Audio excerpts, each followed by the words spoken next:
শেষ হয়ে গেছিল, আবার রিস্টক। আবার এসে গেল ডিফিউজার অয়েলের কন্টেনার, তাও আবার এই এত হেভি হেভি দেখতে। এইটুকুই আছে, আরো আছে, আর রাখার জায়গা নেই, আবার তুলতে হবে। আর ভিডিও করব, আর এর থেকে বেশি কিছু কি নিয়ে। রাজা স্টোরসের অনলাইন ক্লাসগুলি পারচেজ করতে নিচের লিঙ্কটি ব্যবহার করুন অথবা কিউআর কোডটি স্ক্যান করুন। স্ক্রিনশটটি তুলে রাখুন। জিনিসটা কিরকম, চলো প্যাকিং এর মধ্যে থাকছে এরকম, আর থাকবে একটা এরকম। এর মধ্যে আমরা বানাবো ডিফিউজার অয়েল, আমাদেরই চ্যানেলে দেখতে পারবে, আটকে দেবো আর সুন্দর বিক্রি করে দেখতে। দেবো।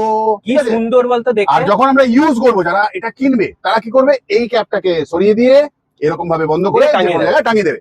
গোটা ঘর, বাথরুম, গাড়ি হয়ে যাবে গন্ধ সুন্দর। এটা কতটা এমএল আসবে? 10 ml এর, ছোট ছোট 10 ml। ঠিক আছে। হ্যাঁ। তাহলে আজকের মতন যাই, ডিফিউজার অয়েল Container বানানোর প্রচুর। কন্টেনার এসে গেল, হিউজ এবং অনেক ডিজাইনের আছে। প্রচুর প্রচুর প্রচুর। আজকের মতন যাই, লাভ ইউ, বাই বাই, ভালো থেকো, সুস্থ থেকো সবাই।